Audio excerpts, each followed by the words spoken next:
bardagulan nitong dalawa, Topacio versus Guanzon. Tingnan natin. Sa mga bagong pasok, guys, ng tiyempo, paano niya papababain? Sa mga bagong pasok, huwag kalimutan mag-like and subscribe, Mabsat. Pasok.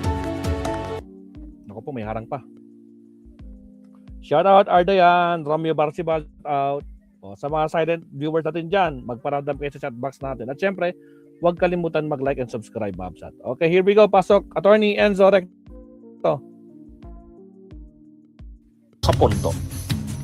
Maraming kuro-kuro. May duo. Dito, sa puntong diretso tayo. Punto diretso. Ayan. Napanood nyo ba yung yung maiksing video na kumakalat sa social media? Nag-away sa harap niya mismo. Sa harap ni Sara mismo, ha?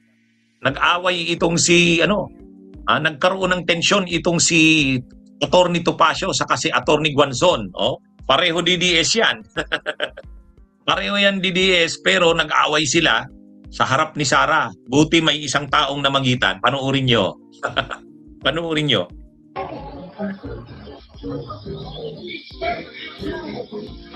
Naku po, ayan na, nagkakatensyon na sila. Nagkatinginan na eh.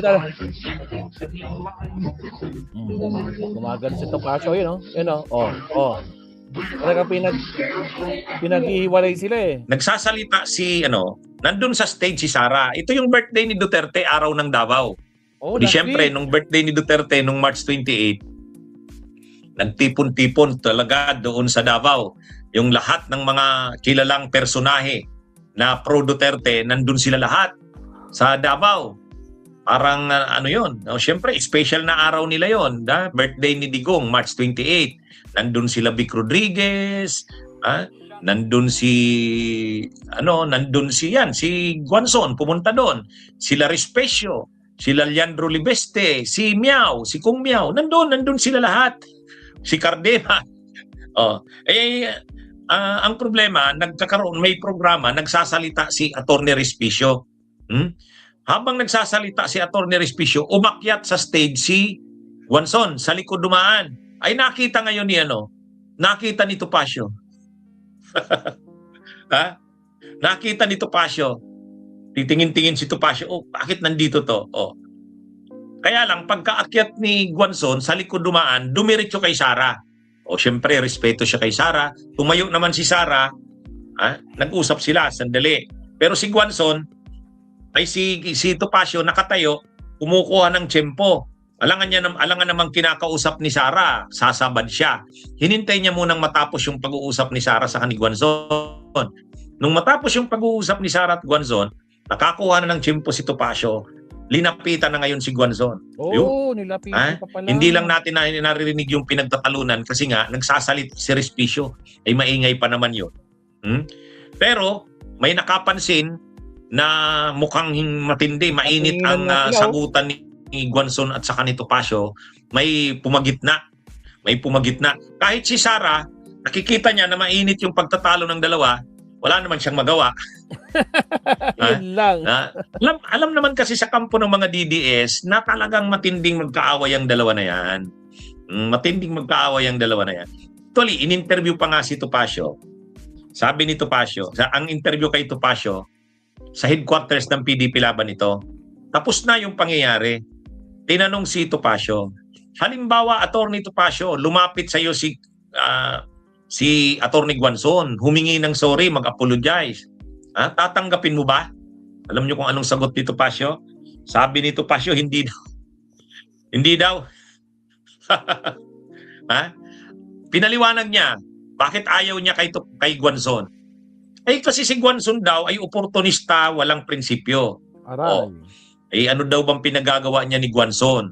Di ba, binibira niya noon si Digong, si Sara, si Kibuloy, tapos ngayon daw sasama diyan. Tapos galing yan sa mga pinklawan, sabi ni Topacio. Tapos ngayon nandyan kay Sara. Anong assurance na pag nanalo, kapag naging senador yan halimbawa, kasi tatakbo daw senador si Guanzon, ano daw ang assurance na pag naging senador yan ay hindi babaliktad? Bumaliktad nga, galing sa pinklawan, papunta ng DDS, ibig sabihin wala siyang prinsipyong tao. Yun ang mga matinding bira ni Topacio. Oops, narangan tayo.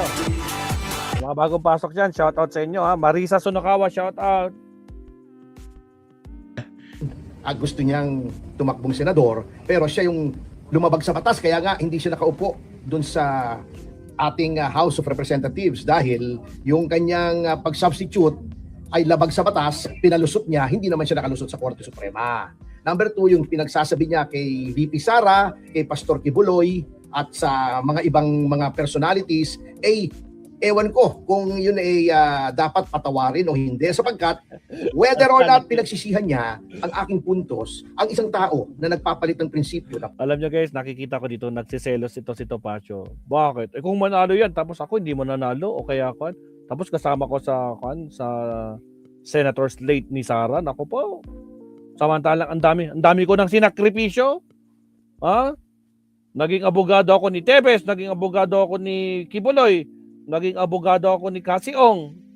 Yung mga talagang may sabit, mga nakakulong. Putra kita si Topacio. Selos yun. Ako po, magsama-sama kayo, mga kumag kayo. Diyos ko Lord, Rudy. para lamang nagpapalit ng damit ay hindi ka tiwatiwala. So yun po ang aking mga issue sa kanya. Okay. Follow up lang po, attorney, ano?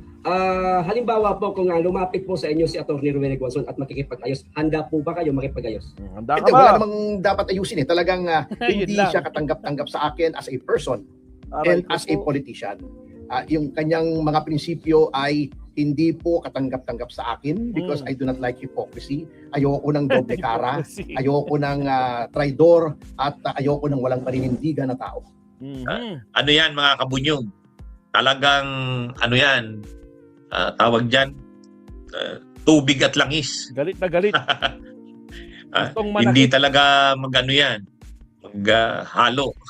Yung dalawa na yan, matindi yan. Yun na nga, dun mismo sa sa stage, nandun si Sara, hindi niya nga alam niya kasi mainit yan. Na ang nagawa na lang ni Sara, tingnan na lang yung dalawa eh. Alam niyang mainit yung pagtatalo ng dalawa, pero wala siyang magawa. Ayaw niyang makialam. Mabuti na lang, nagsasalita si Respicio. Maingay. Malakas ang boses. Kaya yung pagtatalo ni Guanzon sa Topacio sa stage, hindi marinig. Tsaka, syempre, nagsasalita si Respicio, iba, weirdo ang ingay. So, hindi nakakuha ng atensyon. Pero, Weirdo ba si Rizquillo? kitang-kita na talagang si Topacio mainit. Nung makita niya si Guanzon na nandun sa stage, tumayo si Topacio, talagang kumukuha siya ng tiyempo, paano niya papababain. Siguro, sinabihan niya si Guanzon, bakit ka nandito? Bakit ka nandito? Kaya, actually, yan ang problema ni Guanzon. Nandyan siya sa grupo ng DDS, pero marami hindi sa kanya kumbinsido. Walang tiwala sa kanya kasi nga balimbing siya eh. Oportunista ang tawag sa kanya. Kaya lang, para tiwalaan siya ng kampo ng mga DDS, para tiwalaan siya, kailangan maging siya, kasing garapal, kasing bastos ng mga DDS. Kaya ang style ni Guanzon talagang bastos na. Wala na nga, hindi na karespeto sa pagiging abogado. Dating mayor yan ng Cadiz City, dating COA commissioner, tapos dating COMELEC commissioner, abogado, abogada pala. Yan? Tapos ngayon, ganyan ang ugali niya. Bastos, nakikipagbardagulan. Kung anong ugali ng Duterte, talagang ginagawa niya na. Bakit ganun ang ginagawa ni Guanzon? Siyempre. Para makuha niya yung suporta ng mga DDS. Sabi na, magaling yan si Guanzon, kapareho na natin yan. Kaya lang, marami sa kanya ang humaharang. Sila Cardema, yung Duterte Youth, itong si Topacio. Hindi basta-basta, sabi nga ni Topacio, hindi niya talaga yan matatanggap si Guanzon. Kahit pa daw anong gawin. Tinanong pa nga si Topacio eh. Halimbawang si VP Sara daw, leader nila ang kumausap. Ang sagot ni Guanzon ay ni Topacio, wala naman daw sa kanyang problema kung i-endorse ni VP Sara, pero siya daw hindi. Hindi niya raw yan masusuportahan. Kasi nga, wala nga daw prinsipyo si Guanzon. Oportunista daw. Yan ang problema dyan kay Guanzon. hindi niya makuha ang suporta ng mga DDS. Walang tiwala sa kanya eh. May isang tapos nung lunch, nandun sila Vic Rodriguez, nandun yung mga Duterte, nandun si Topacio, si Guanzon wala, Itchapwer. Napanood nyo rin ba yun? Bunyog, bunyog, halikan na kasama ka. Crap na attorney na Etchapuera. Lako, magwawala yan. Sigurado magme-meltdown din yan. Diyos ko Lord Rudy.